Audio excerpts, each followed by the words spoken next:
అయితే మరి ఈ క్రిస్మస్ సెలబ్రేషన్లో అత్యంత ప్రాముఖ్యమైన అంశం ఏంటంటే చెప్పాలి, అత్యంత ప్రాముఖ్యమైన అంశం ఏంటండి? వాక్యము. కనుక మన కొరకు అనేకమైన లోతైన విషయాలు తెలియచేయటానికి సుదూర ప్రాంతం నుంచి మన మధ్యకు దైవ సేవకులు ఇచ్చేశారు, విజయవాడ పట్టణం నుంచి.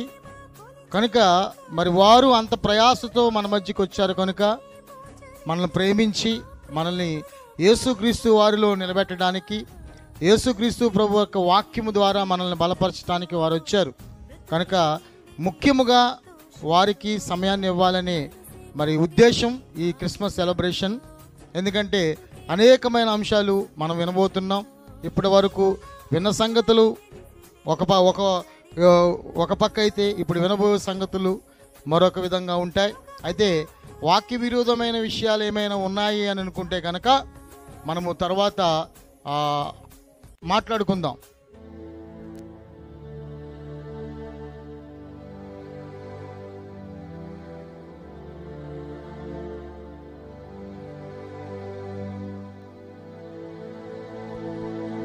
నా ప్రభువును, మన ప్రభువును,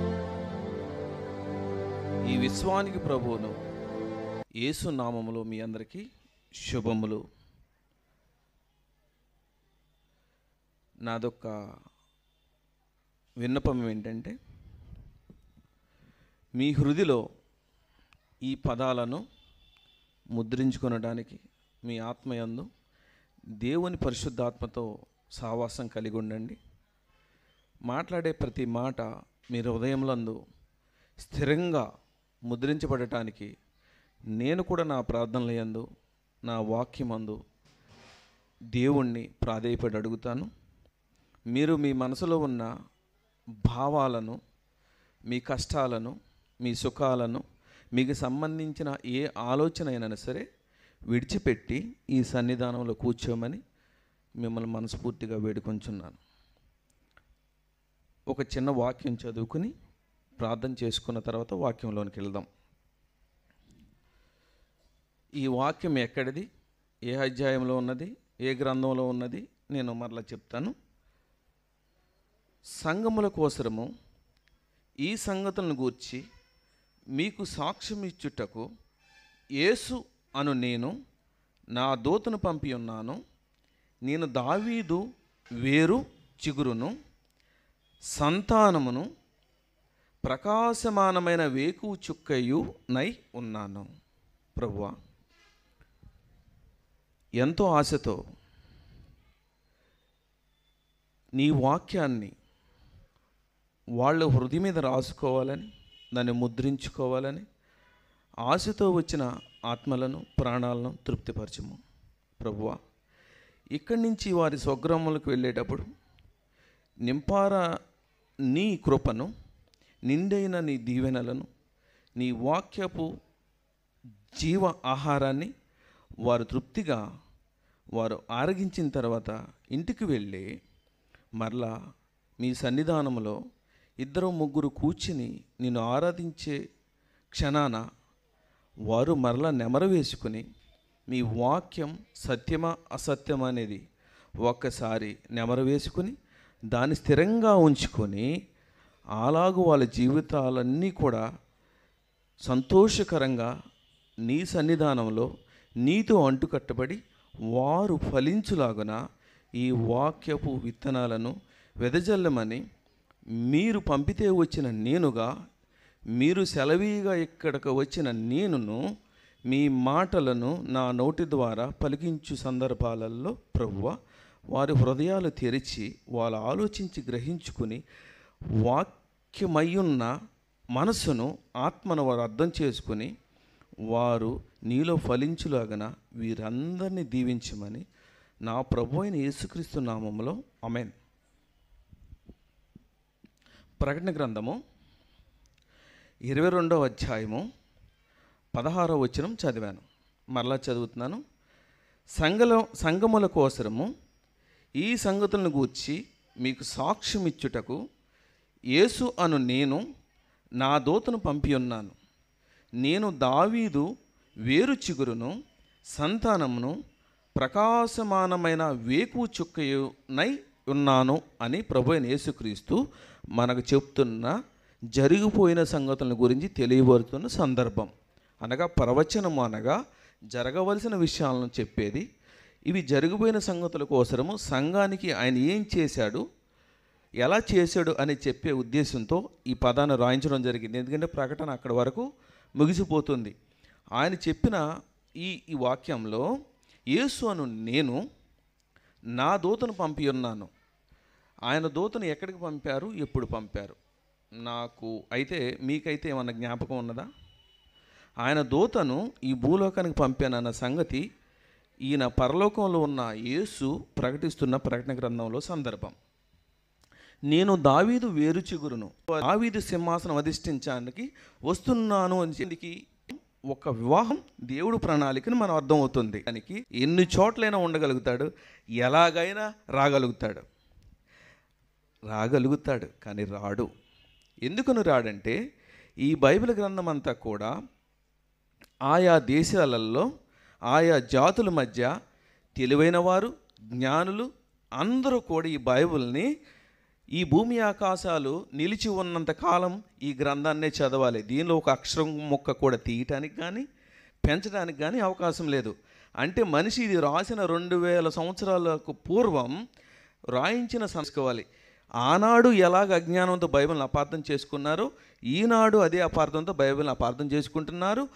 తర్వాత 1,000 సంవత్సరాల తర్వాత కూడా ఇదే మానవుడు అదే అపార్థంతో దీన్ని చదువుతాడు. అంటే ఎంత మర్మంగా దీన్ని రాయించాడు అంటే మరి ఆ మర్మాలను మనిషికి ఎలా అర్థం చేసుకోగలుగుతాడు అంటే ప్రతి మనిషికి కూడా వ్యాకరణం అవసరం, వ్యాకరణం కావాలి. అందుకని పేతురు ఇలా రాస్తాడు. ఇందులో ప్రవచన వాక్యాలు చాలా కష్టంగా ఉంటాయి, అవి అర్థం చేసుకోవడానికి కష్టం. విద్యావిహీనులు దాన్ని అర్థం చేసుకోవటం అసాధ్యము. కాబట్టి జ్ఞానము కలిగి ఇది రాయించినప్పుడు రాసిన వారందరూ కూడా బాగా విద్యాధికులా కాదు సుమి, అసలు చదువు లేని వారు పామరులు దీన్ని రాశారు. అంటే పామరులు సైతం రాశారు.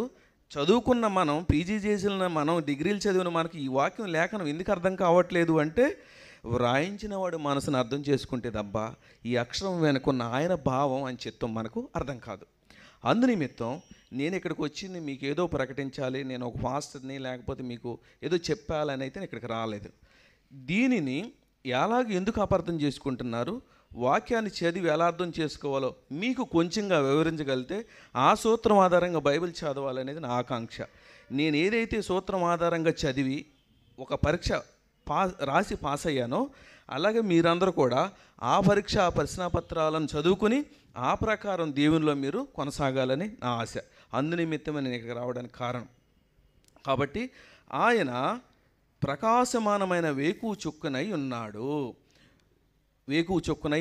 ఇప్పుడు వాక్యంలోకి వెళ్దాం. ఈ వాక్యాన్ని ఎందుకు చదివి వినిపించానో దీనిని మనకు ఎందుకు తెలియపరిచాడో ముందు మనకు చదువుతున్న పాఠాలలో మనకు అర్థమవుతుంది. లోకాసు వార్త 1వ అధ్యాయము 1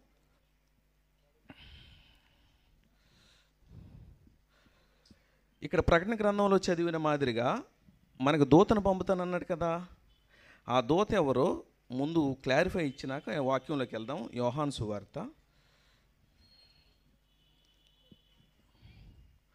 1వ అధ్యాయము మోస్ట్లీ 6 కావచ్చు. ఒకసారి 6వ వచనం నేను చదువుతాను, మీరందరూ వినండి.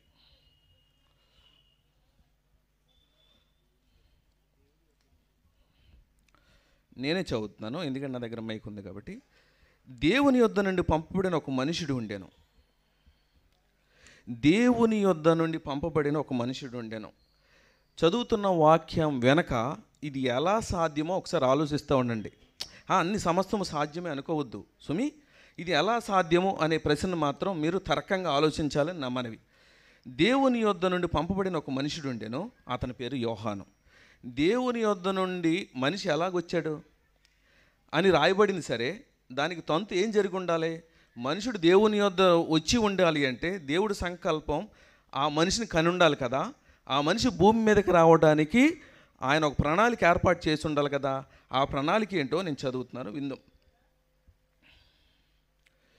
అందరూ విశ్వసించినట్లు అతడు ఆ వెలుగును గూర్చి, ఏ వెలుగును గూర్చి అనగా దేవుడు వెలుగై ఉన్నాడని మనం పాత నిబంధనలో చదివిన ప్రవచన వాక్యం గుర్తు చేసుకోవాలి.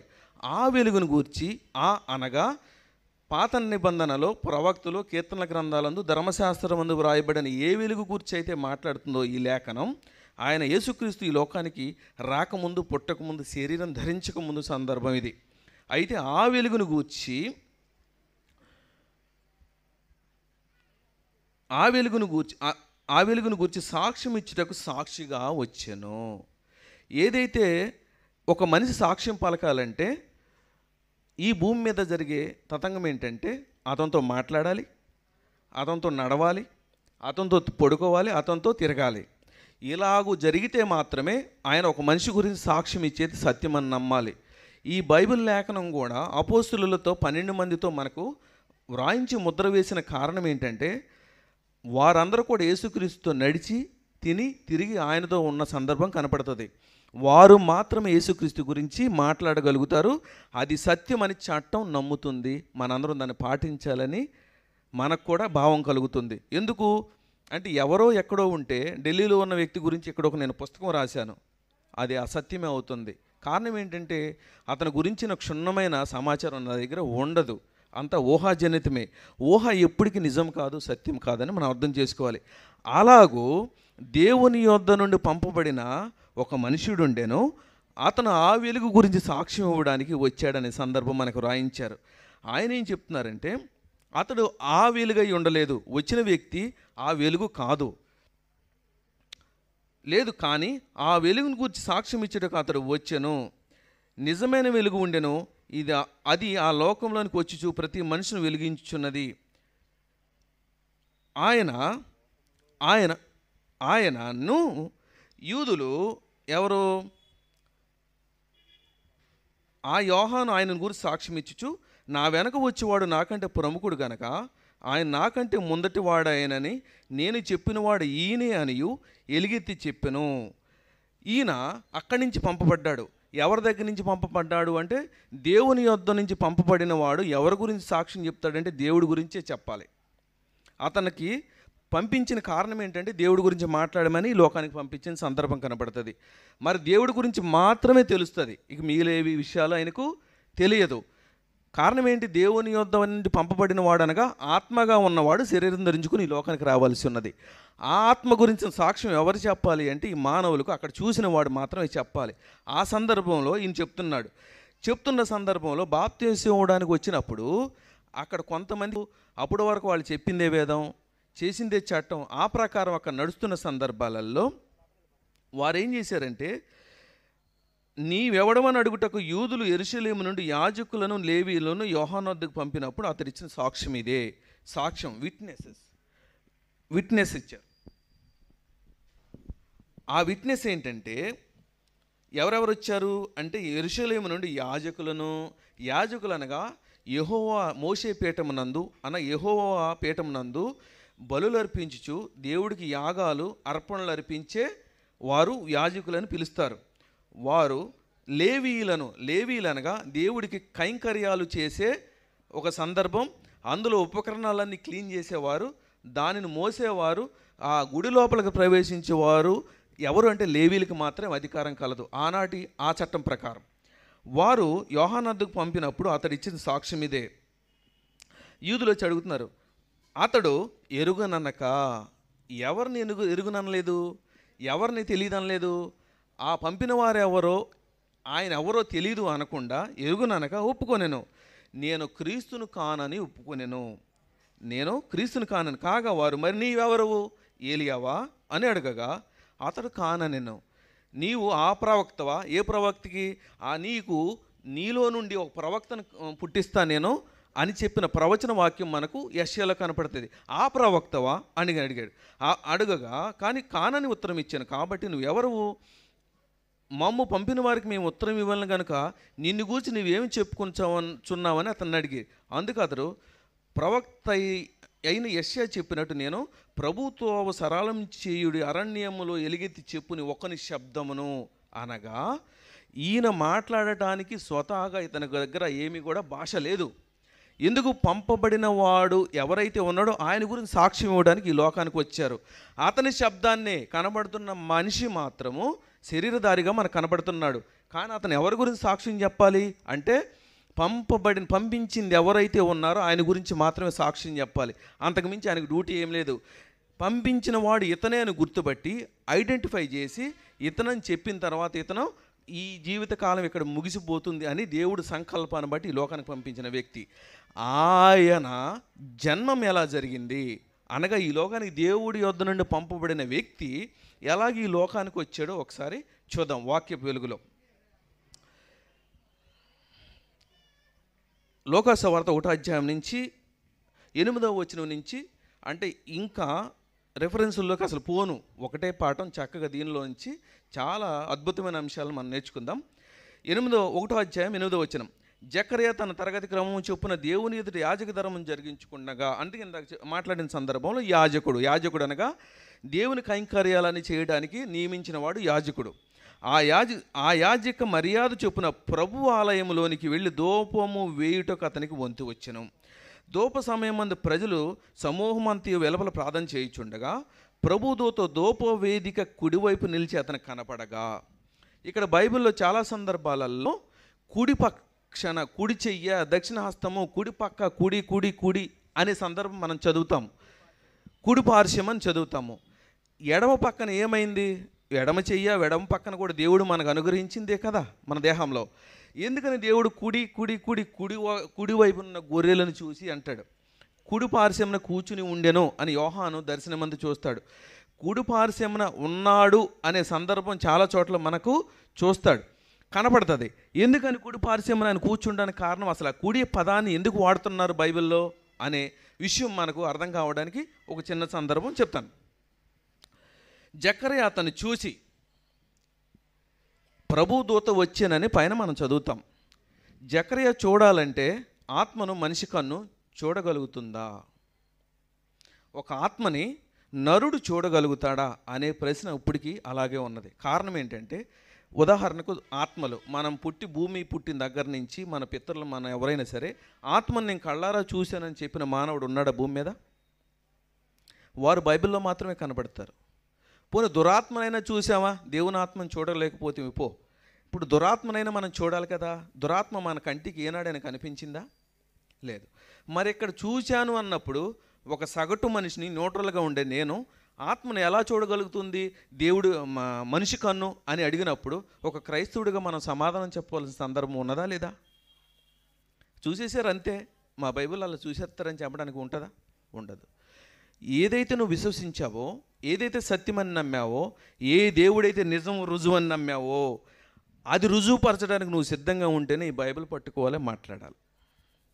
అది అంతే అంటే సకల గ్రంథాల లాగానే నువ్వు కూడా అంతే.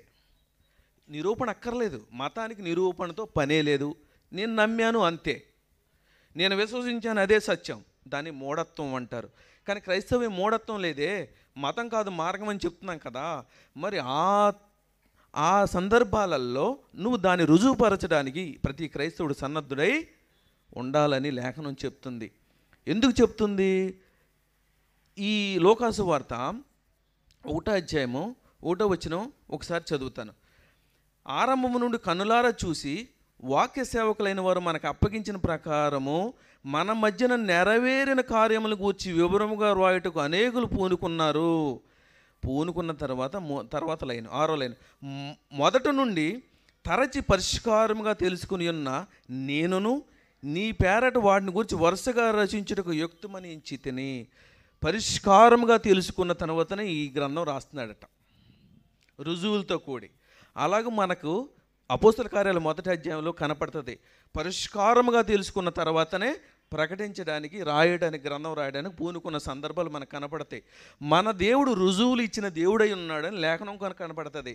రుజువు అనగా కనపడనిది ఎగ్జామిన్ చేసి కనిపించేలాగా ఒక ఆబ్జెక్ట్ ప్రజల ముందు ప్రవేశపెట్టడమే. కనపడని దానిని కనిపించేలాగా చేయటమే పరిశోధన ఫలము. అనగా భూమి గ్రావిటీ ఉందని మనం చూసాం. గ్రావిటీ ఉందని ఎవరు చెప్తే చూసాము? ఒక వ్యక్తి ఆపిల్ పండు నెత్తి మీద పడితే ఆ దినాన తినేయకుండా నెత్తి మీద ఎందుకు పడింది? ఇది పైకి వెళ్ళొచ్చు కదా, శూన్యంలోకి వెళ్ళొచ్చు కదా, కిందకి రావడానికి గల కారణం ఏంటనే అతని ఆలోచనలోంచి పుట్టిన ఒక నిజమైన రుజువు మాత్రమే ఈ గ్రావిటీ. మనం ఇప్పుడు గ్రావిటీ, భూమి ఆకర్షణ శక్తి, గురుత్వాకర్షణ శక్తి ఉందని మనం నమ్మటానికి, రుజువుపరచబడటానికి ఒక కారణమైంది. ఆ రుజువుపరచడానికి ఎవరు ఉపయోగపడ్డారంటే ఒక మనిషి ఉపయోగపడ్డాడు. దేవుడు తన శక్తిని అంతా ఉపయోగించి ఆది కాలంలో భూమి ఆకాశంలో సృజించిన దేవుడు గ్రావిటీ పెట్టిన సంగతులు బైబిల్లో రాయించాడంటే లేదు లేదు. అంతకంటే గొప్ప జ్ఞానం కలిగిన ఒక మానవుని నిర్మించే తాను స్వారూప్యంలో ఆ భూమి ఆకాశం చేసిన ఆ జ్ఞాన సంపుటిని అంతా కూడా రంగరించి ఒక మనిషిలో తన స్వారూప్యంలో మనిషిని నిర్మించి భూమి మీద ఇస్తే ఆ భూమి గుడ్డిగా నమ్మటం వలన భూమి నిరూపించబడుతుందా? భూమి తన శక్తిని ప్రదర్శించబడుతుందా? నేలలో ఏమున్నాయి? ఆ నేల నుంచి మానవుడు ఎలా తీయబడ్డాడు? ఆ మానవుడు నిజంగా నేల నుంచి తీయబడ్డాడని దేవుని శక్తిని కొలవటానికి, ఈ ప్రపంచానికి సాటి చెప్పడానికి ఒక క్రైస్తవుడు ఎలా నిలబడి భూమి మీద లేడు? అంటే గుడ్డిగా నమ్మటానికా? చదువుకున్న వాళ్ళకే గురుత్వాకర్షణ, చదువుకున్న వాళ్ళే నేల నుంచి తీయబడ్డారు అని చెప్తున్న సందర్భంలో దేవుడు, మన దేవుడు, మనం నమ్ముతున్న దేవుడు ఈ ప్రపంచానికి ఎలాగ భూమిని నిర్మించాడు, ఎలాగ గ్రావిటీ పెట్టాడు, దానిలోంచి మట్టిని తీసి నన్ను, నా దేహాన్ని తయారు చేశాడు. నేలలో ఉన్న సూక్ష్మ పోషకాలు కావచ్చు, ప్రధాన ప్రైమరీ పోషకాలు కావచ్చు, ఎలిమెంట్స్ కావచ్చు, అనగా స్ఫటిక రూపంలో అన్న ఘన పదార్థంగా మెటాలిక్ రూపంలో ఉన్న ఈ వస్తువు ఆవిరి రూపంలో ఉన్న ద్రవ రూపంలో ఉన్న ఎలిమెంట్స్ని నా బాడీలో పెట్టి తయారు చేశాడని దేవుణ్ణి ఎరగని వారికి, అనగా సృష్టికర్తను ఎరగని వారికి, సృష్టిలో భాగమైన నువ్వు, దేవుడి జ్ఞానాన్ని సంపాదించుకున్న నువ్వు చెప్పడానికి నిలబడి ఉండాలా వద్దా? ఉండాలి కదా. దేవుడు భూమి ఆకాశాలు సృజించను అని చెప్పినంత మాత్రాన సృష్టించాడంటానికి రుజువు ఉన్నదా? మిగిలిన గ్రంథాలలో కూడా మా దేవుడు భూమి ఆకాశం సృజించను, సర్వసృష్టికి ఆధార సంభూతుడు, సర్వసృష్టికి మా దేవుడు కర్త కర్మ క్రియ అయి ఉన్నాడు అని చెప్తున్న గ్రంథాలు చాలా ఉన్నప్పుడు నువ్వు కూడా ఆ గ్రంథంలో ఒకటిగా ఉంటావా? లేదు. ఆ గ్రంథం నిజమైన సత్యమని నిరూపించడానికి నువ్వు కంకణబద్ధుడివై ముందుకు సాగుతావా? ప్రతి మనిషి ఆలోచించుకోవాలి. ఇది పట్టుకున్నంత మాత్రాన రుజువు పరచబడదు. ఎందుకంటే ఇది అక్షర రూపమే. అక్షరం తన భావాన్ని ఎప్పటికీ కూడా చెప్పుకోలేదు. అక్షర భావాన్ని ఎవరు చెప్పగలుగుతారంటే అక్షరం వెనుకున్న ఆత్మను స్వీకరించిన నువ్వు, ఆత్మ దేవుడై ఉన్నాడని విశ్వసించిన నువ్వు ఆత్మకు సాక్షిగా ఈ భూమి మీద నిలబడాలి. దేవుడి సాక్షిగా ఈ పంచభూతాలను నిరూపించి చూపించగలిగినప్పుడే క్రైస్తవ్యం నిజమని నమ్మటానికి కుదురుతుంది. అలా కానప్పుడు మతమే అవుతుంది. ఆ తరపున పరిష్కారముగా తెలుసుకుని నేను ఈ గ్రంథాన్ని రచించాను అన్నాడు. పరిష్కారంగా తెలుసుకోకపోతే ఏం జరుగుద్ది అంటే ఇవన్నీ కూడా రాయటం అసంభవం, అబద్ధమే అవుతుంది. అవి ఒక నవల, కథ, కల్పనలు అవుతాయి తప్ప, కల్పితం అవుతుంది తప్ప నిజం కాదు. ప్రతి గ్రంథంలోనూ పరిష్కారముగా రుజువు పరుచుకుని మనకు దీన్ని ముందు పెట్టారు. ఆ రుజువులతో కూడిన దాన్ని నువ్వు విశ్వసించి జ్ఞానంతో దేవుడిని అడిగి దానిని నువ్వు నేర్చుకుని ఈ సర్వసృష్టి సువార్తకు ప్రకటించాలని దేవుడు సంకల్పమైనది. ఆ సంకల్పాన్ని బైబిల్ పట్టుకున్న మనం అందరం కూడా గౌరవించి ఆయనకు సాక్షిగా సువార్తను ప్రకటించడానికి సిద్ధపడి ఉండాలి. నువ్వు విశ్వసించడం కాదు, నువ్వు వెలిగించడం కాదు, ఆ వెలుతురిని 10 మందికి పరిచయం చేయగలిగితేనే. నువ్వు చనిపోయేలోపు ఒక ఆత్మని దేవుని వైపు ఆకర్షించగలిగితే మతం మార్చొద్దు సుమి. మతంతో మనకేమీ పని లేదు. మతస్థుడు మన దగ్గరికి వచ్చినా ఒకటే, రాకున్నా ఒకటే. అందుకే ఒక జనమును ఏర్పాటు చేసుకుని ఆ జనం ద్వారా సువార్తను ప్రజల్లోకి తీసుకెళ్ళి ఆయన రాజ్యంలో, ఆయనగా మనకు బహుమానంగా ఇచ్చిన స్వాస్థ్యంలోకి నిన్ను నన్ను ప్రవేశపెట్టాలని దేవుని సంకల్పం. అందునిమిత్తం ఆయన రుజువుపరుచుకుంటానికి ఈ భూలోకానికి రావాల్సిన అవసరం ఏర్పడింది. ఎందుకంటే ఏదైతే సంకల్పించాడో ఆ సంకల్పాన్ని క్రియారూపకంగా చేసి, ఆయన సంకల్పాన్ని క్రియారూపంగా చేసి, చేసిన విధానాన్ని థియరాటికల్ పార్ట్ని ప్రజలకు వివరించి రాసి పరిశుద్ధ గ్రంథంలో దానిని చేశానని చెప్పుకోవడానికి వచ్చిన ఏకైక దేవుడు ప్రభువైన యేసుక్రీస్తు ప్రభువారు. సంకల్పించింది ఒకరు, దాన్ని విస్తరించింది ఒకరు, అంటే చేసింది ఒకరు, చేసిన దాన్ని ప్రవక్తలతో ముందుగా చెప్పించింది ఒకరు, చెప్పించిన దాన్ని వచ్చి రుజువులతో నిరూపించుకుంది మరొకరంటే పచ్చి అబద్ధమే అవుతుంది. ఎవరైతే సంకల్పించారో, ఎవరైతే దాన్ని చేసున్నారో, ఎవరైతే చేసిన దాన్ని థియరాటికల్ పార్ట్ మన ప్రవక్తల ద్వారా మనకు చెప్పించారో వచ్చి ప్రత్యక్షంగా ఈ ప్రజలకు నిరూపించగలిగితేనే ఆయన సర్వశక్తిమంతుడైన దేవుడు, సృష్టికి ఆధార సంభూతుడు, నిన్ను నన్ను పరలోక రాజ్యం తీసుకెళ్ళడానికి ఆధారమని మనం నమ్మాలి.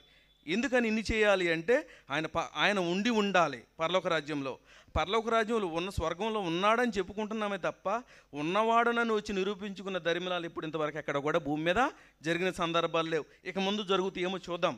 జరిగితే ఆయన దేవుడని విశ్వసిద్దాం. అప్పటి వరకు ఈయనే కదా నిరూపించుకున్నది, ఈయన దేవుడని మాట్లాడదాం. ఇప్పుడు నీకు నాకు ఎవరు చుట్టం కాదు కదా. అంతిమంగా మన ప్రతి ఒక్క మనిషి లక్ష్యం ఏంటంటే స్వర్గం చేరాలని ఒకడు అనుకుంటాడు, పరలోక రాజ్యం చేరాలని ఒకడు. అంటే భాష్యం వేరైనను భావం ఒక్కటే. అంతిమంగా దేవుని యొద్దకు చేరాలనేది మనిషి లక్ష్యం. అందునిమిత్తం ఈ మనిషి లక్ష్యాలను నెరవేర్చాలి, నిరూపించాలి, నేను శక్తి ప్రభావంతో నిరూపించుకోవాలని దేవుడు తపనతో ఈ తంతంత తతంగం అంతా మనకు చేసి అప్పచెప్పిన సందర్భం కనపడుతుంది. నేను నా రూపంలో నా స్వరూపంలో మనిషిని చేశాను. ఇది అక్షర రూపంలో లేదు సుమి, అక్షరం ఎప్పుడో శరీరం ధరించింది. చేసిన మనిషివి నువ్వు నేను కనపడుతున్నామా? ఎస్, నేను భూమి ఆకాశాలు సృజించాను, అక్షర రూపంలో లేవు సుమి. భూమి ఆకాశాలు సజీవ సాక్ష్యంగా మనకు కనపడుతున్నాయి. ఎస్, నేల నుండి ఈ వృక్షాన్ని మొలిపించాను, అక్షర రూపంలో లేవు, అన్నీ కూడా అదృశ్యమైన దృశ్య రూపంలోకి వచ్చేసినాయి. ఇంకా నువ్వు అదృశ్యంలో ఆలోచించడం వల్ల మనిషికి మృగానికి తేడా ఏమి? దేవుడు అక్షర రూపంలో రాయించిన దాన్ని నీకు దృశ్య రూపంలోకి తీసుకొచ్చిన తర్వాత ఇంకా అలాగే ఉంటుందని ఇంకా అయ్యే తీసి తవ్వి చీకటిని ప్రజల ముందు పెట్టడం వలన వెలుగు ఎప్పుడు నీ హృదయాలలో, విన్నవాడి హృదయాలలో వెలుగుతుంది, ప్రసరిస్తుంది మనం ఆలోచించుకోవాలి. అంత మూఢత్వంగా క్రైస్తవ్యం లేదు సుమి. క్రైస్తవం ప్రతి దానికి కూడా రుజువులు ఇచ్చింది. ఆకుకి రుజువు ఇచ్చింది, చెట్టుకు రుజువు ఇచ్చింది, ఆకాశానికి, గాలికి, నీరుకు, ఆఖరికి దేవుని స్వరూపంలో ప్రతి మనిషికి కూడా దేవుడు తన రుజువుని ఇచ్చేశాడు. అది నిరూపించి తీరుతుంది. దేవుడి సంకల్పాన్ని, ఆయన సృష్టిని ప్రతి మనిషి దేహం, హూ యామాయే, నేనెవరని, దేవుని సంకల్పం ఏంటి, వాట్ ఈజ్ యువర్ హారిజన్, నేను ఎక్కడి నుంచి వచ్చాను, నా పుట్టుకు కారణం ఏంటి, వాట్ ఈజ్ అవర్ డెస్టినేషన్, నా గమ్యస్థానం ఎక్కడికి అనేది ప్రతి మనిషి ఆలోచించుకుంటే తప్ప దేవుడు దైవత్వ లక్షణాలు అర్థం కావటం అసంభవం. దాన్ని చెప్పించడానికి ఆయన పడిన తాపత్రయమే ఈ గ్రంథాలు. ఆయన సంకల్పాన్ని మన ముందు పెట్టాలని, ఆలోచించాలని ఇంత గ్రంథాలు మనకు రాసి ఇచ్చాడు. ఆ గ్రంథాన్ని అక్షరంగానే చదువుతున్నాం తప్ప దాని వెనుకున్న భావాన్ని గ్రహించటం లేదు. అయితే క్రైస్తవ్యం ప్రమాదంలో ఉన్నది. మేము తణుకు ప్రాంతాలలో మేము సువార్త చేయడానికి వెళ్ళిన ధర్మిలా అక్కడ చాలామంది మా మీద రీసెంట్గా 1 వీక్ అవుతుంది, 5 days అవుతుంది, ఇష్టపడట్లేదు. కారణం ఏంటంటే మనకంటే ముందు వచ్చిన వారిని ప్రవచనం, యెషయా గ్రంథంలో ప్రవచనం వల్ల మోగ కుక్కలు అవి మొరగలేవు, అది అర్థం కావాలి. మోగ కుక్క అంటేనే మొరగదు అని మనిషికి తెలుసు, కానీ అవి మొరగలేవని వివరిస్తున్నారంటే దేవుడు ఎంత బాధ ఆయన తను దాచుకుని ఈ మనుషుల గురించి వ్యక్తపరిచే విధానం చాలా భయంకరంగా ఉంటుంది. అంటే అవి వ్యక్తపరచలేవు. అక్షరం చదివి చెప్పడం వల్ల ఏ మనిషి కూడా యేసుక్రీస్తునందు విశ్వాసం ఉంచలేడని మనం గ్రహించాలి. వాక్యంలోకి ఈయన జకర్యా 12వ వచనం, 1వ అధ్యాయంలో 1వ అధ్యాయం 12వ వచనం చదువుతున్నాను. జకర్యా అతను చూసి, ఇక్కడ కుడిపార్శ్వం అని ఎందుకు రాయించారు అంటే అదృశ్యములోనిది దృశ్యములోనికి రావటం. దక్షిణ హస్తము, కుడిపార్శ్వము అనే పదాలు బైబిల్లో ఎక్కడ కనపడినను అదృశ్యమైనది దృశ్యములోనికి రావటం అనగా తన పూర్వస్థితి నుంచి, అదృశ్యం నుంచి ప్రస్తుత పరిస్థితికి రావటం అనేది గుర్తుపెట్టుకోవాలి. ఎక్కడ దక్షిణ హస్తం కనిపించినా ఆ సూత్రాన్ని అప్లై చేస్తే మాత్రమే బైబిల్ అర్థమవుతుంది. ఈయన చూశాను, ఈయన కన్ను చూసిందంటే అక్కడ అతనికి దృశ్యమైనది అని భావించాలి. చూసి తొందరపడి భయపడిన వాడాయను. భయం ఎప్పుడు పుడుతుంది అంటే కనపడితే చూడండి, ఎప్పుడు చూడండి. ఇప్పుడు సాక్షాత్కరించి మనకు ప్రత్యక్షమైనప్పుడు భయం వేస్తుంది. భయపడ్డాడు. అప్పుడు ఆ దూత అతనితో, జకర్యా భయపడకుము, నీ ప్రార్థన వినపడినది, నీ భార్య అయిన ఎలిజబెత్ నీ కుమారుని కనును, అతనికి యోహాను అని పేరు పెట్టుదువు.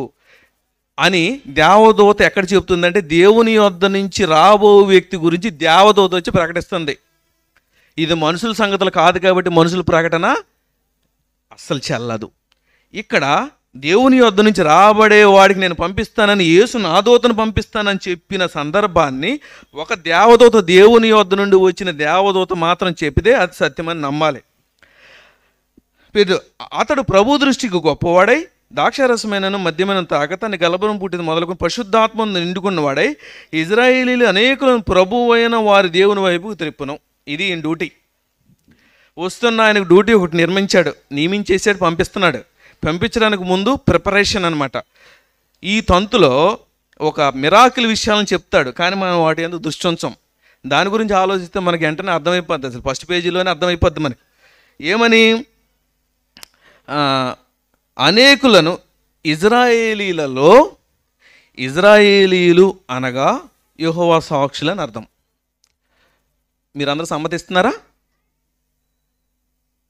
ఇజ్రాయేలీలు అనగా యెహోవా సాక్షులు అంటే యెహోవా సాక్షి అన్నానని తమ్ముడు తలగా చెప్తున్నాడు. ఎందుకంటే యెహోవా ఇజ్రాయేలీలకి దేవుడు, ఆయనే వాళ్ళకి రక్షణ శృంగము. ఆయన యెహోవా ఇజ్రాయేల్ తరపున యుద్ధము చేయవాడు. ఇజ్రాయేల్ యెహోవా అని తప్ప ఎవరిని నమ్మరు, విశ్వసించరు. కాబట్టి ఆ ఇజ్రాయేల్ అనేకులను ప్రభు అయిన వారి దేవుని వైపుకి తిప్పును. ప్రభు అయిన వారి దేవుని వైపుకి తిప్పును. వారి దేవుడు ఎవరు? నేనే దేవుడను, నేను తప్ప వారికి దేవుడు లేడు, ఉండకూడదు. అది రూలు. ఇజ్రాయేల్ అయిన వారు ప్రభు అయిన వాళ్ళ దేవుని వైపు తిప్పును. తిప్పవలసిన అవసరం ఏమొచ్చింది? పరలోకము నుంచి దేవుని దగ్గర నుంచి భూమి మీదకి వచ్చి ఇజ్రాయేలీల దేవుడి వైపుకు అనగా ప్రభువు వైపుకు ఈయన తిప్పవలసిన అవసరం ఏంటి? ఈయనకి ఆ డ్యూటీ ఎందుకు వచ్చింది? వారికి తెలుసు కదా ధర్మశాస్త్రం ఇవ్వబడింది. అప్పటి నుంచి కూడా పాటిస్తూనే ఉన్నారు. యెహోవా పీఠాలందు ఉన్నారు, ధర్మశాస్త్రోపదేశకులు ఉన్నారు, పరిసయ్యులు ఉన్నారు. వారి ఆరాధనలో యెహోవాను మించి వారు చేసేది ఏమీ కూడా లేదు. మోషే ధర్మశాస్త్రం ప్రకారం కాకుండా సొంతంగా చేయడానికి వాళ్ళ దగ్గర ఏమీ లేదు. ఆ ధర్మశాస్త్రం తూచా తప్పకుండా వాళ్ళు పాటిస్తారు.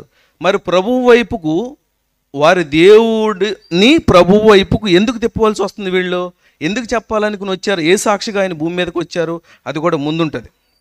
ప్రభువును మహానందమును కలుగును, అతడు పుట్టినందున అనేకులు సంతోషింతురు అని ప్రవచనం చెప్తున్నది. జరగబోయేదానని ఒక దేవదూత వచ్చి ఒక మనిషితో చెప్తున్న సందర్భం. ఇప్పుడు దేవుడు ప్రభు అవ్వాలంటే ఏం జరిగి తీరాలి? అక్కడ ఇక్కడ పైన మనం మాట్లాడిన సందర్భంలో దక్షిణ హస్తం అనగా అదృశ్యం అనేది దృశ్యములాడటం అని మనం చదువుకున్నాం. ఇప్పుడు దేవుడైన వాడు ప్రభు అవ్వాలంటే ఏం జరిగి తీరాలి? శరీరం ధరించడం ఒకటే మార్గం. ఎందుకని? ఆత్మకు అనగా అదృశ్యానికి ప్రభు అని పెట్టడానికి వీలవ్వదు. ప్రభు అనగా పరిపాలించేవాడు, రాజ్యం చేయవాడు, అంతే కదా. ప్రభు అనగా రాజ్యం చేయవాడు, పరిపాలించేవాడు. అయితే ఇజ్రాయేల్ని పరిపాలించేవాడు కొనుకుడు నిద్రపోవాడు. ఆయన ఎలాగున్నాడు? దేవుడు ఆత్మ గనుక ఆయనను ఆరాధించేవారు ఆత్మతోనూ సత్యముతోనూ ఆరాధించాలి. దేవుడు ఆత్మ గనుక అని తర్వాత ఆయనను అంటాడు. ఆత్మకు స్త్రీలింగం కానీ పూలింగం కానీ మనం ఆపాదించలేం. ఆత్మ ఆయన గనుక అనే సందర్భంలో ఏదో జరిగి తీరాలి. ఆత్మ దృశ్యములోనికి రావాలి. ప్రభు అవ్వాలంటే ఆయనని పూలింగంతో మనం పిలిచామంటే, దేవుడు ఆత్మ గనుక ఆయనను పూలింగంతో ఉదహరించామంటే శరీరం ధరించితే తప్ప ఎవ్వరును కూడా ఆయన అవడానికి అవకాశం లేదు. ఆ సందర్భాన్ని ఇక్కడ దేవదూత మనకు చెప్పిన సందర్భంలో, నీవు ఈ విషయాలన్నిటినీ కూడా నమ్మలేదు కనుక 20వ వచనం చదువుతున్నాను. ఈ సంగతులు జరుగు దినం వరకు నువ్వు మాట్లాడక మౌనమైందు అని అతనితో చెప్పను. ప్రజలు జక్కరియా కొరకు కనిపెట్టిండు, ఆయన యందు అతను ఆలస్యం చేసినందుకు ఆశ్చర్యపడరు. అతడు వెలుపలకు వచ్చినప్పుడు వారితో మాట్లాడలేకపోయినందున ఆలయం ముందు అతనికి దర్శనం కలిగినదని వారు గ్రహించిరి. అప్పుడు అతడు వారికి సంజ్ఞలు చేయించి మోగవాడై ఉండను. అతడు సేవ చేయి దినములు సంపూర్ణమైనప్పుడు తన ఇంటికి వెళ్ళను. ఆ దినములైన పిమ్మట అతని భార్య ఎలిజబెత్ గర్భవతి అయి, మనుషుల్లో నాకుండిన అవమానం తీసివేయటకు నన్ను కటాక్షించిన దినములలో ప్రభు ఇలాగ చేసేననుకొని మాసం అనే సందర్భాన్ని ఉదహరించడం జరుగుతుంది. 6వ మాసం అని ఎందుకు ఉదహరించారు అంటే, ప్రతి ఉదాహరణకు ఒక చరిత్ర ఉంటుంది. బైబిల్లో సజీవ సాక్ష్యం ఉంటుంది. ఈ 6వ నెలలో గాబ్రియేలు దేవదూత గలీలయలోని నజరేతును ఊరిలో దావీదు వంశస్థుడైన యోసేపు అనే ఒక పురుషునికి ప్రదానం చేయబడిన కన్యయొద్దకు దేవుని చేత పంపబడిన వాడు ఆ కన్యక పేరు మరియా. ఆ దూత లోపలికి వచ్చి ఆమెను చూచి, దయాప్రాప్తురాలా, నీకు శుభం, ప్రభు నీకు తోడై ఉన్నాడని చెప్పాను. ఆమె ఈ మాటకు బాగా తొందరపడి శుభవచనం ఏమిటని ఆలోచించుండగా దూత, మరియా భయపడకము, దేవుని వలన నువ్వు కృప పొందితివి, ఇదిగో నువ్వు గర్భం ధరించి కుమారుని కని ఆయనకి యేసు అని పేరు పెట్టెదువు, ఆయన గొప్పవాడే సర్వోన్నతుని కుమారుడు అనబడును, ప్రభు అయిన దేవుడు ఆయన తండ్రి అయిన దేవకి సింహాసనం ఆయనకి ఇచ్చును, ఆయన యాకోబు వంశస్థులు యుగయుగములు ఏలును, ఆయన రాజ్యం అంతము లేనిదై ఉండును అని ఆమెతో చెప్పాను. అందుకు మరియా, నేను పురుషుని ఎరగని దాన్ని, ఇదేలా జరిగిన దూత అనగా దూత, పరిశుద్ధాత్మ నీ మీదకి వచ్చును, సర్వోన్నత శక్తి నేను కమ్ముకొను గనక పుట్టబో శిశువు పరిశుద్ధుడై దేవుడు కుమారుడు అనబడు, మరియు నీ బంధువురాలైన ఎలిజబెత్తు కూడా తన వృద్ధాప్యమందు కుమారుని గర్భం ధరించి ఉన్నది. గొడ్డాలనబడిన ఆమెకు 6వ మాసము. ఇప్పుడు ఇది ఎందుకు చదివాను అంటే, అక్కడ జరిగిన సందర్భం పూర్తిగా అర్థమైతే కానీ కింద అర్థం కాదనే ఉద్దేశంతో అది చదివాను. దేవుడు చెప్పిన ఏ మాట అయినా నిరర్ధకం కానేరదని ఆమెతో చెప్పాను. అందుకు మరియా, ఇదిగో ప్రభు దాసరాలు నీ మాట చెప్పు నాకు జరుగును కాక అంతటా ఆ దూత తమ యొద్ద నుండి వెళ్ళాను. ఆ దినంలో మరియా లేచి యోధా ప్రదేశంలో కొండసీమలో ఉన్న ఒక ఊరికి త్వరగా వెళ్ళి జకరయ్య ఇంటిలో ప్రవేశించి ఎలిజబెత్తుకు వందనం చేశాను. ఎలిజబెత్ మరి ఒక వందనం ఇచ్చిన వినగానే ఆమె గర్భంలో శిశువులు గంతివేశాను. ఇది అందరూ క్రైస్తవ్యాన్ని ప్రశ్నించే ఒక గొప్ప రహస్యం. ఏమని? గర్భంలో శిశువు గంతులు వేయడం సాధ్యమేనా? ఎందుకు? వందనం వచనం వినగానే గర్భంలో శిశువు గంతులు వేయటం సాధ్యమా? ఇక్కడ తల్లులు ఉన్నారు, తండ్రులు ఉన్నారు. ఎలా సాధ్యం? సైన్స్ కూడా దీన్ని ప్రశ్నిస్తుంది. ఏమని? ఆ గర్భంలో శిశువు గంతులు వేయటం ఎలా సాధ్యము? బయట వందనం వచ్చినామంటే మాట ప్రకారం మాట్లాడుతున్న ఇంకో మనిషి మాట విని గర్భంలో శిశువు గంతులు వేయటం సాధ్యమేనా అని సైన్స్ ప్రశ్నిస్తుంది. బైబిల్ విశ్వసించిన వారు కూడా ప్రశ్నిస్తున్నారు. ఏమండి? ఏమని?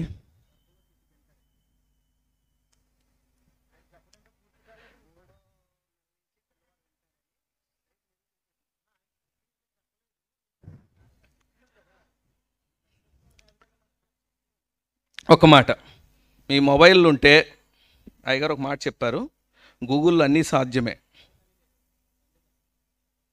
70 ఉందా? 70%.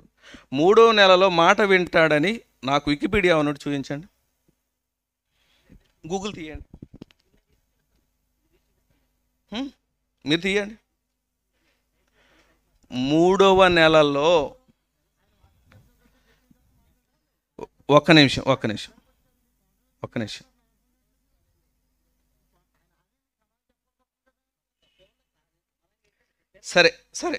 సరే ఇక్కడ తమ్ముళ్ళు చదువుకున్న వాళ్ళు ఉన్నారు చాలామంది.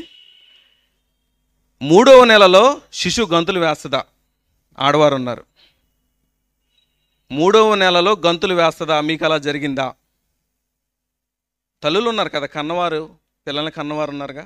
3వ నెలలో శిశువు మీ గర్భంలో గంతులు వేసిందా? చెప్పాలి. సైన్స్ నిరూపించిందని తమ్ముడు అంటున్నారు, చిన్న తమ్ముడు. సాధ్యమేనా? కాదంటున్నారు. మరి మోసి కనివిన వారు చెప్తున్నారు. గంతులు వేయటం తెలియదు కదా వాళ్ళకి.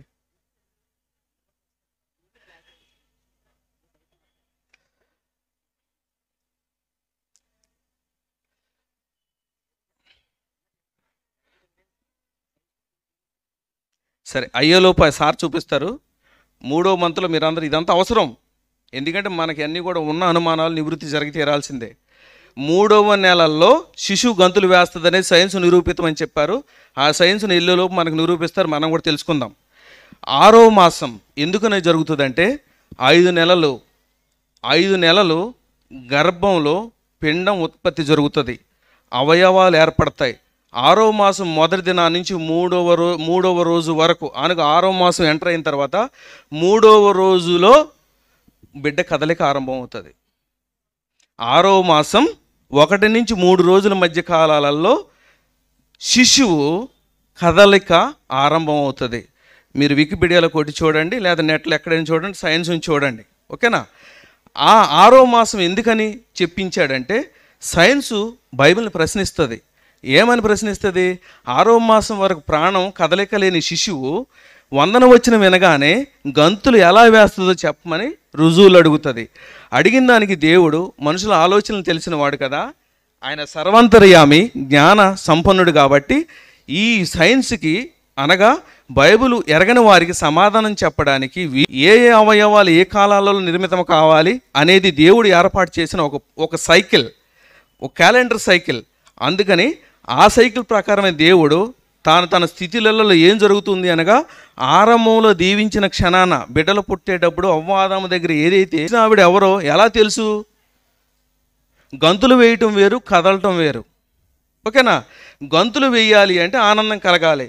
ఎందుకని గంతులు వేస్తున్నట్టు అనగా, దేవుని యొద్ద నుండి పంపబడిన అనే పదాన్ని మనం ఇందాక చదివాం. దేవుని యొద్ద నుండి పంపబడిన వాడు మాత్రమే గర్భంలో ఉన్న గర్భస్థ శిశువుకి పరిచయం ఉంటాడు. ఎందుకు? నేను నా దూతను పంపిస్తున్నానని చెప్పిన దేవుడు 6 మాసాలు తర్వాత ఐడెంటిఫికేషన్ అనగా ఈ భూలోకానికి రానయ్యున్నది ఎవరో ముందుగా నిర్ణయించి చెప్పిన విషయాన్ని నెరవేర్పు జరుగుతున్న క్రమంలో సందర్భంలో మరియకు శుక్రకణం ప్రవేశపెట్టబడగానే రానయ్యున్న ఒక ఆత్మ శరీరం ధరించి, ఎందుకని? ఎలిజబెత్తు బహువృద్ధులై ఉన్నారు.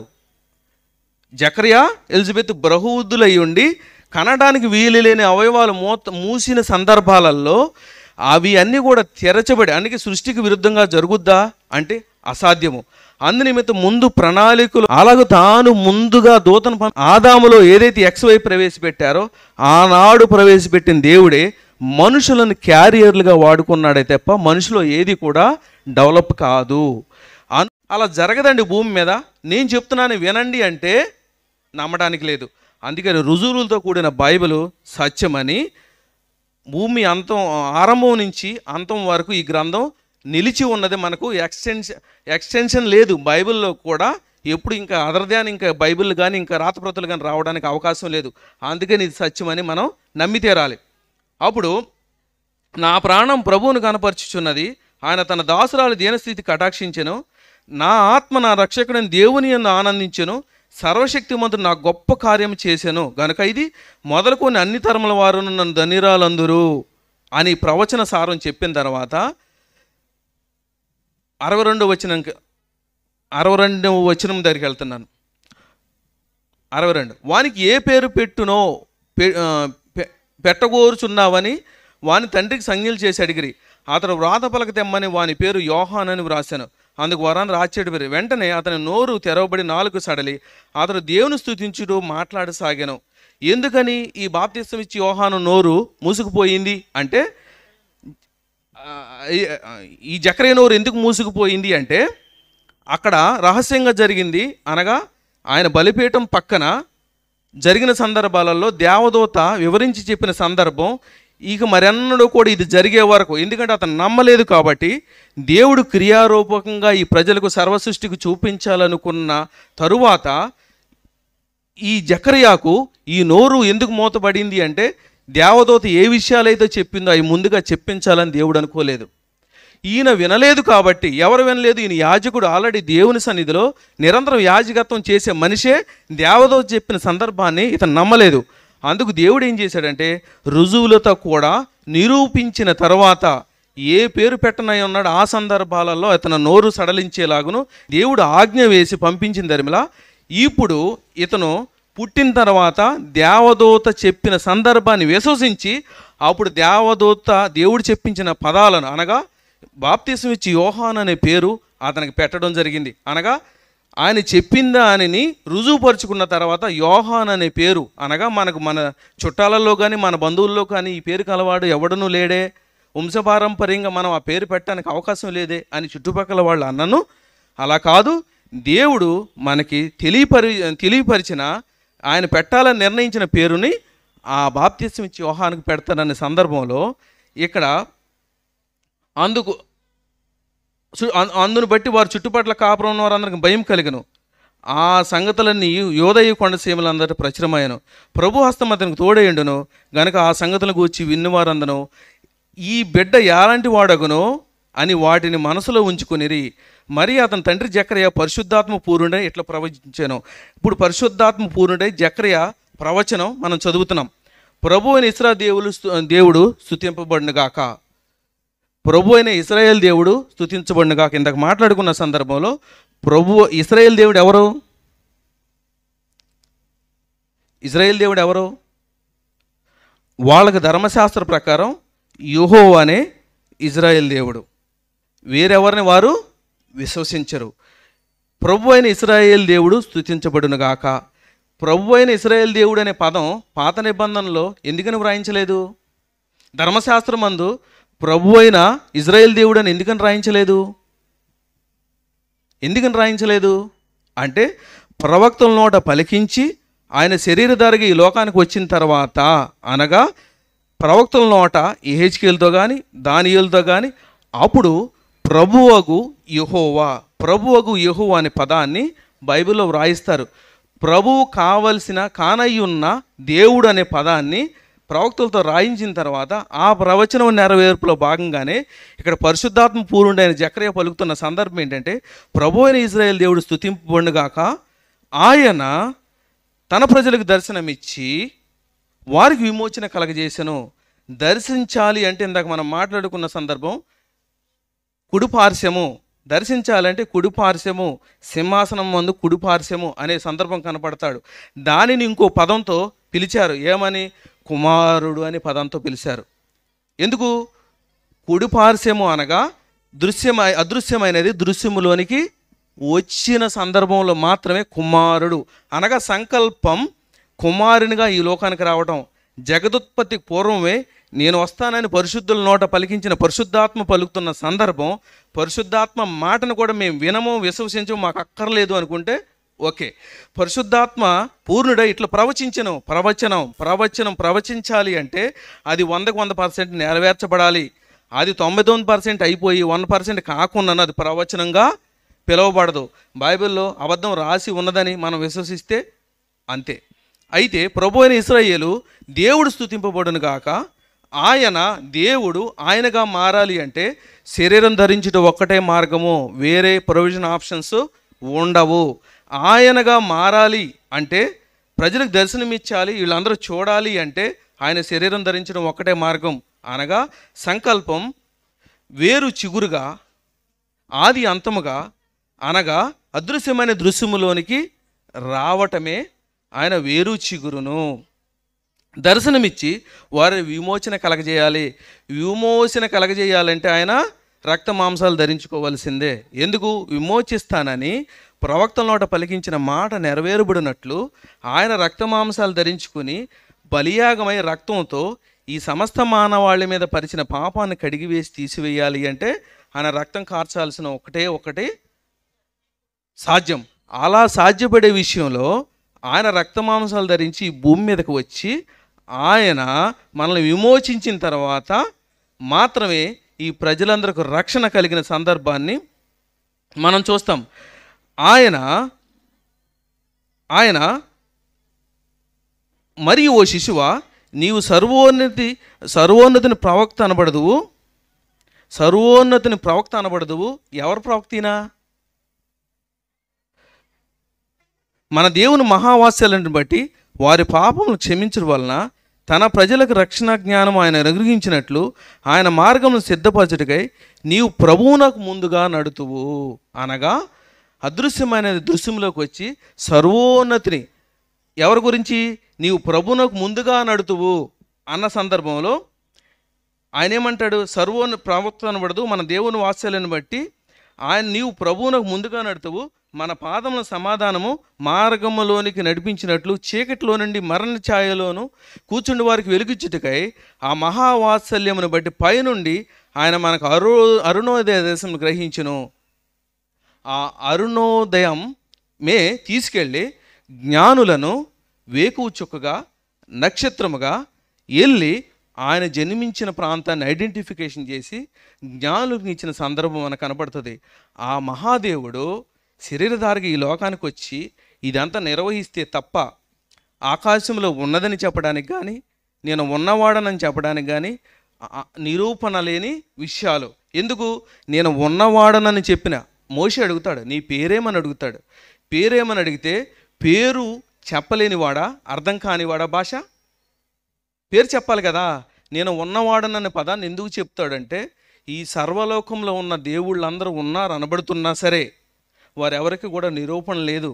ఉన్నవాడనని చెప్పుకున్నాడు అంటే వచ్చి నిరూపించుకోవాల్సిందే, లేకపోతే ఆయన నమ్మడానికి అవకాశమే లేదు.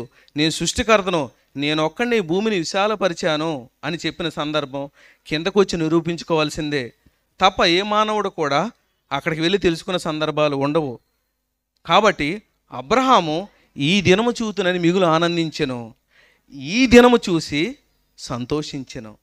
అనగా అబ్రహాము మరణించిన తర్వాత పరదేశంలో ఉండి ఏదైతే దేవుడు వీళ్ళ ద్వారా ముందుగా ప్రవక్తల ద్వారా చెప్పించాడో ఆ విషయాన్ని గ్రహించి ఆయన ఆ దినం అనగా శరీరం ద్వారా ఈ లోకానికి వచ్చిన కుమారుడు అనబడతాడు అనే దేవుడు సర్వసృష్టికర్త శరీరం ధరించి ఈ లోకానికి వచ్చిన తర్వాత ముందుగా గంతులు వేసిన బాప్తిసం ఇచ్చి యోహాను భూమి మీదకి వచ్చి అన్న సందర్భం ఏంటంటే, రావాల్సిన వాడు నువ్వేనా, మేము ఎవరి కోసమైనా ఎదురు చూడాలా, వస్తానని చెప్పిన వాడు నువ్వేనా?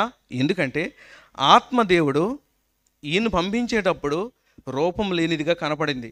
ఈ రూపం ధరించిన తర్వాత ఈయన ఎలా ఉంటాడో చూడాలనే ఉద్దేశంతో ఈయనే ఉన్నాడా కాదా అని జైల్లో ఉండి శిష్యులను పంపించి అడిగిన సందర్భం. అప్పుడు యేసు ప్రభువారు, నేనే ఆయనని నా క్రియలను బట్టి నువ్వు విశ్వసించటం లేదా? నిన్ను పంపించిన ఆ దేవుడు నా గురించి సాక్ష్యం ఇవ్వడానికి ఈ లోకానికి పంపించిన నేనే నీకేమైతే చెప్తానని చేస్తానని చెప్పానో అది చేసిన వాడని నేనే, దాన్ని చూసి నువ్వు ఐడెంటిఫై చేయాలి అని బాప్తిసం ఇచ్చు యోహానికి చెప్పిన సందర్భం. ఇక నా పని సమాప్తం అయిపోయినది, నేను ఈ లోకాన్ని విడిచిపెట్టి వెళ్ళే సందర్భం వచ్చిందని యోహాను మరణించిన సందర్భం మనకు కనపడుతుంది. కాబట్టి ప్రభు అయిన యేసుక్రీస్తు ఈ లోకానికి వచ్చి మనందరికి విశ్వాసానికి కారణమయ్యి ఆయన విమోచించి మన మీద పరచబడిన ఈ పాపాలను తీసివేసి పరిశుద్ధులుగా చెయ్యాలని, ఆయన యందు ఆయన రాజ్యంలో మనల్ని ఉంచుకోవాలని ఆ సృష్టికర్త ఖచ్చితంగా భూమి మీదకి వచ్చి నిరూపించుకోవాల్సిన అగత్యం కంపల్సరీగా ఉన్నది. కాబట్టి ప్రభు అయిన యేసుక్రీస్తు వచ్చినది మనకంటే ముందుగా అబ్రహాము క్రిస్మస్ చేసిన సందర్భం కనబడుతుంది. ఆ క్రిస్మస్ ఆయన సంతోషాలు నింపింది. మన హృదయాలలో యేసుక్రీస్తు ప్రభు వారి ఆగమనం, ఆయన శరీరం ధరించి కుమారునిగా ఈ లోకానికి వచ్చి ఆయన కుమారుడైతే తప్ప ఆయన కుమారులుగా మనం అవడానికి అసాధ్యము, అసలు కుదరని పని. ఆయన ముందు కుమారుడైతే తప్ప, నీతికి వారసుడైతే తప్ప, నీతికర్త అయితే తప్ప ఆ విశ్వాసానికి పుట్టిన పిల్లలు మనం. అట్లనగా అబ్రహాముకు వారసులం ఎలాగా? నిబంధనను బట్టి వాగ్దానాన్ని బట్టి వారసులమే తప్ప వారసత్వంగా వచ్చిన రక్త సంబంధం కాదని దేవుడు చెప్పిన దరిమిల మనందరం కూడా ఆ విశ్వాసానికి, అనగా విశ్వాసం మనకు యేసుక్రీస్తు విశ్వాసానికి కర్త, ఆ విశ్వాసం ద్వారా మనం అబ్రహాం వారసులై తద్వారా దేవుని కుమారులు చేయడానికి ఆయన కూడా ఆ పిల్లలు రక్తమాంసాలు గలవారైనందున ఆయన కూడా రక్తమాంసాలలో పాలివాడు కావాల్సి వచ్చిన సందర్భాన్ని బట్టి ఈరోజు ఈ సందర్భం మీకు చెప్పాలి, గుర్తు చేయాలి. ఈ సైన్స్ గురించి మాట్లాడితే, ఈ దేహం గురించి మాట్లాడితే చాలా సందర్భాలు ఉన్నాయి. ఇది సందర్భం కాదని నేను అనుకుంటున్నాను. యేసు ఈ లోకానికి రావటమే ఒక గొప్ప విషయం. అందుకే తన స్వారూప్యంలో మనం ఉన్నాం తప్ప మన స్వారూప్యంలోకి ఆయన రాలేదు. అందునిమిత్తం కుమారునిగా శరీరధారిగా ఈ లోకానికి వచ్చిన సందర్భం కనపడుతుంది. ఆది అందు ఏ శుక్రకణమైతే దేవుడు అమ్మాదంలో ఉంచారో ఆ శుక్రకోణం మనం క్యారియర్స్ అని చెప్పాను కదా. ప్రతి మనిషి కూడా XXLని XYLని క్యారీ చేసుకుంటూ వస్తాము తప్ప ప్రొడ్యూస్ చేయలేము. మనం ప్రొడ్యూసర్లం కాము. మనం ఏది నిర్మించలేము, నియమించలేము. ఆఖరమేపి మన గ్రోత్లో భాగంగానే ఆ శుక్రకణాలు అవన్నీ కూడా వయసు వచ్చిన ధర్మలో ఒక వయసు నిర్ణయించిన కారణం ఏంటంటే ఆ శుక్రకణాలు డెవలప్ అయ్యి అవి ప్రవేశపెట్టబడిన తర్వాత మనం దేవుడు సంకల్పించిన సంతానోత్పత్తిని, సంతాన అభివృద్ధిని చేసుకుంటూ ఈ లోకంలో నడుస్తున్నాం. మనం ఏమీ కూడా దాన్ని క్రియేట్ చేయట్లేదు. నాట్ ఏ ప్రొడ్యూసింగ్, మనం ప్రొడ్యూస్ చేయట్లేదు. దేవుడు ఇచ్చిన ప్రణాళికను ఆయన చిత్తానుసారంగా ఈ భూమి మీద క్యారీ చేస్తున్నాం. క్యారియర్స్, ఒక సాక్షులుగా బతకడానికి వచ్చామే. మన స్థిర నివాసం ఇక్కడ లేదు, మన స్థిరం అంతా కూడా పరలోక రాజ్యంలో ఉన్నది. ఆ మహామోహిని చెందకు చేరాలని ఉద్దేశం. అందుకని చిన్నది ఒక విషయం చెప్తాను. సైంటిఫికల్గా ప్రూవ్ ఏంటంటే 123 ఎలిమెంట్స్ భూమిలో ఉన్నాయని సైంటిఫికల్గా ప్రూవ్డ్. దానిలో మెటాలిక్ రూపంలో చాలా ఉన్నాయి అనేది ఐరన్, తర్వాత రాగి, మెగ్నీషియం, సీసము, ఇవన్నీ కూడా మెటాలిక్ రూపంలో ఉంటాయి. బంగారము, ఇవన్నీ కూడా చాలా మెటాలిక్ రూపంలో ఉంటాయి. అవి ఒక హీటు ఫార్నోస్ట్రో అంటే 60 డిగ్రీ సెంటీగ్రేడ్ దాటిన ధరిమిలా మాత్రం అయ్యి ద్రవ రూపంలోకి, వాయు రూపంలోకి మారతాయి. అలా కాకుండా ఆవిరి రూపంలో 9 ఉన్నాయి. దాటిని సూక్ష్మ పోషకాలు అంటారు. 6 ప్రధాన పోషకాలు ఉన్నాయి. దానిలో పొటాషియము, మెగ్నీషియము, భాస్వరం, నత్రజని, ఇవన్నీ కూడా ఉంటాయి. ఇవన్నీ కూడా నేలలో నుంచి తీయబడ్డాడు మనిషి, నేల నుంచి నేను నిర్మించాను అని చెప్పడానికి రుజువుపరుస్తూ మానవ దేహంలో ఇవన్నీ కూడా నిర్లిప్తమై ఉంటాయి. కాబట్టి మనిషిలో ఇవన్నీ కూడా సమపాలలో సమృద్ధిగా ఉండాలి అంటే నేల నుంచి వచ్చిన వృక్షజాతుల నుంచి, గడ్డి మొక్కల నుంచి వచ్చిన ఆహారాన్ని, అనగా వేరుల ద్వారా ఈ తీసుకునే కాండం ద్వారా, సూర్యరశ్మి ద్వారా, కిరణజన్య సంయోగక్రియ ద్వారా తీసుకున్న ఆహారాన్ని అవి వాడుకోగా కొంత స్టోర్ చేసుకున్న దాన్ని మన గట్టి ఘన పదార్థంగా మనకు ఏర్పడుతుంది. అయ్యే కూరగాయల రూపంలోనూ, వడ్ల గింజల రూపంలోనూ, మిగిలిన రూపాల్లో మనకు కనపడుతుంటాయి.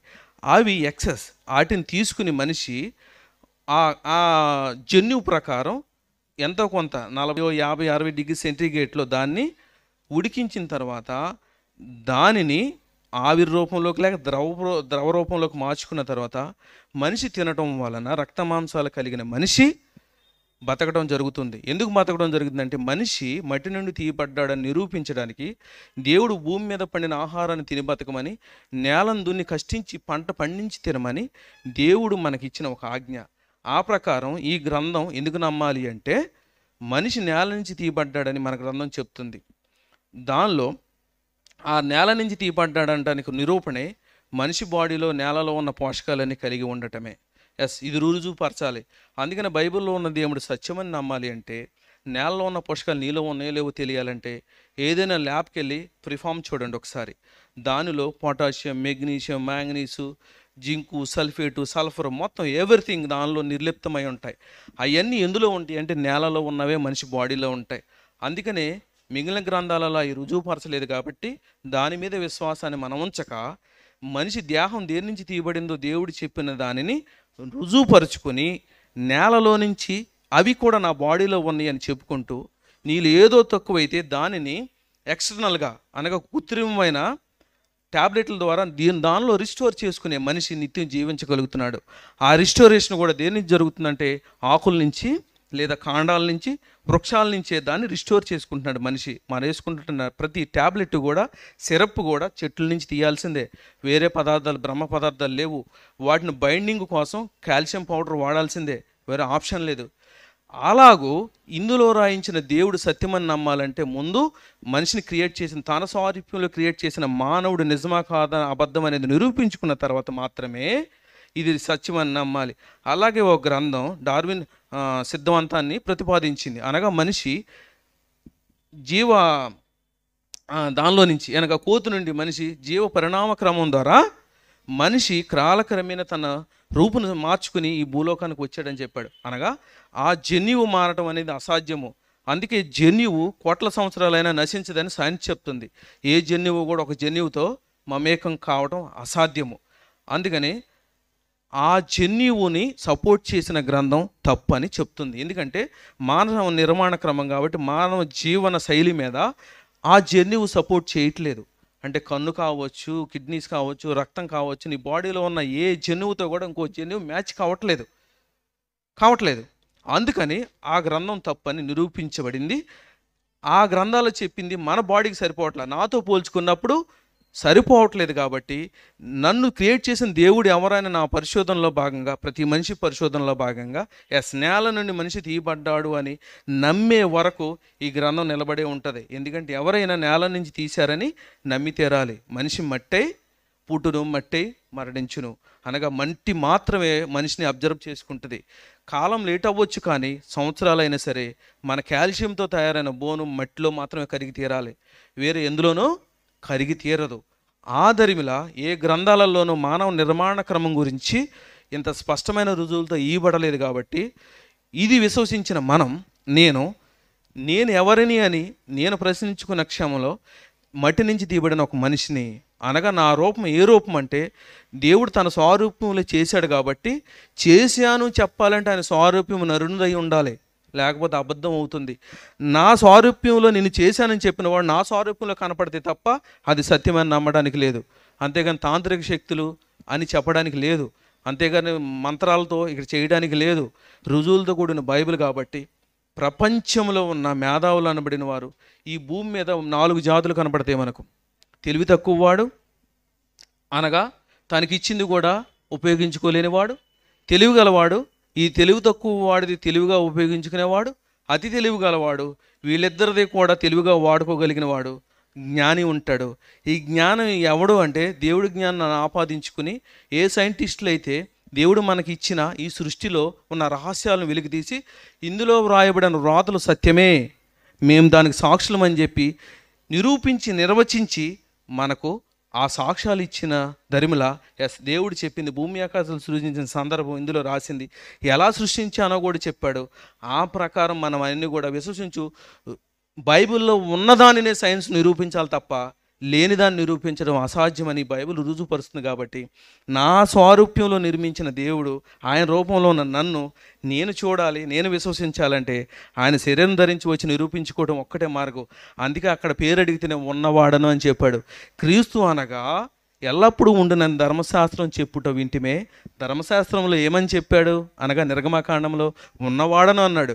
ఉన్నవాడను అంటే ఒక్కడనే, ఉన్నది నేనే అని నిరూపించాలి అంటే ఇన్ని కోట్ల మంది దేవుళ్ళు అనబడిన వారు ఉన్నారని ప్రజలు చెప్తున్నా దేనికి నిరూపణ లేని ఉన్నవాడు వచ్చి నిరూపించుకుంటే తప్ప ఉన్నవాడని చెప్పడానికి రుజువు లేదు, నమ్మడానికి కుదరదు.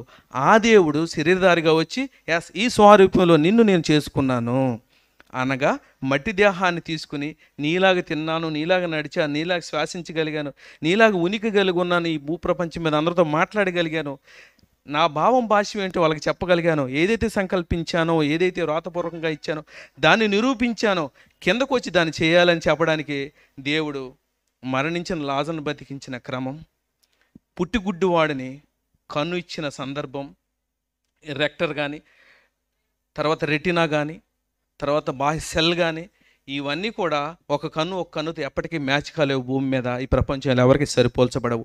దాన్ని నిరూపించాలంటే యేసుక్రీస్తు ప్రభు వారు గర్భం పడక మునిపే నేను రూపించానని చెప్పిన దేవుడు ఈ కన్ను మాదిరి ఈ కన్నును చేయాలంటే ఈ కన్ను చేసిన వాడికే సాధ్యం. ఇది ప్రాక్టికల్ ఏది చేసామో అది చేయాలి. వేరెవరు చేసిన దానిలో ఎక్కువ పాళ్ళు తక్కువ పాళ్ళు అవడం వలన అది ఫెయిల్ అవుతుంది. అనగా ఒక కన్ను నుంచి ఇంకో కన్నుకు సరి అయిన నర్వ్ సిస్టమ్ ఉంటుంది, దీనికి సపరేట్గా ఉండదు. అందుకని ఒక కన్ను ఎటు చూస్తే రెండో కన్ను కూడా అటు చూడవలసిందే, దీన్ని వ్యతిరేక దిశల్లో నడవదు. అందుకని ఆ కన్నును నిరూపించి ఆదాము దగ్గర కన్ను పెట్టింది నేనే అని చెప్పడానికి ఆయన రుజువుపరుచుకోవడానికి ఈ లోకానికి రావాల్సి వచ్చింది. అలాగే కుంటివాడిని ఈ కాలు బోన్ లెంత్ ఎంత, సైజ్ ఎంత, దానికి నర్వ్ సిస్టమ్ ఎలా పెట్టానో అది నిర్మించిన వాడికే తెలుసు. ఆయన ఈ లోకానికి వచ్చి రెండవ కాలి మాదిరి ఆయనని రాసి ఉంటుంది బైబిల్లో. ఆ రెండో కాలులాగా రెండవ చేయలాగా చేయాలంటే ఇది నిర్మించిన వాడు ఇది నిర్మించి తీరాలి, లేకపోతే అసాధ్యం, అబద్ధం. ఎందుకంటే దీని నిర్మాణ క్రమం నిర్మాణకుడికి మాత్రమే తెలుసు. అలాగే దేవుడు ఈ సృష్టిలో తాను ఉన్నవాడని నిరూపించుకోవాలి అని ఆనాడే నేను ఉన్నవాడని చెప్పిన దరిమిలా ఈ భూమి మీదకి వచ్చి నిరూపించుకున్న సందర్భం. దీనికి మించి ఏం చెప్పినా రుజువులతో నేను నమ్మటానికి, రుజువుతో నిరూపించగలిగితే నేను నమ్మటానికి విశ్వసించడానికి నేను ఎప్పుడు సాధ్యమే. నేనేం తక్కువ చదవలేదు, పీజీ చేశాను, స్టడీ చేశాను. నా సబ్జెక్ట్ సైన్స్. నేల మీద కానీ గాలి మీద కానీ నీరు మీద కానీ వృక్షాల మీద కానీ బోల్డు పరిశోధనలు చేశాను. కన్యకు ఎలా గర్భం ధరించుద్దో 5 నిమిషాల్లో ఇక్కడ నిరూపించేస్తాను టేబుల్ వేసుకొని. అలాగ సిద్ధపడి బయటకు వచ్చాం. ఆషామాషిగా వాక్యం చెప్పడం లేదు. నేను సువార్థికుణ్ణి, అందున రుజువుపరచగలిగిన యేసుక్రీస్తు సైనికుణ్ణి. దేవుడు మేము అందరిని దీవించునుగాక. ఆమెన్.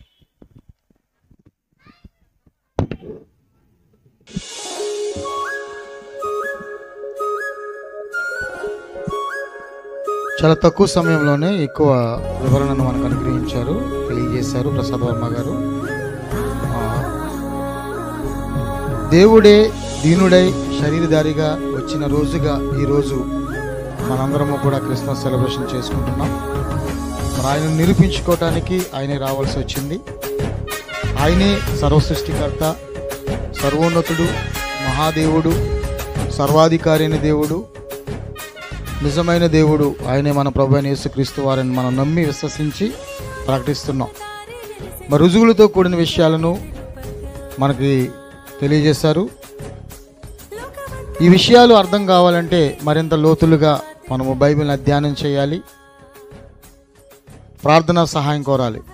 అప్పుడే మనకి ఈ విషయాలన్నీ కూడా అర్థమవుతాయి.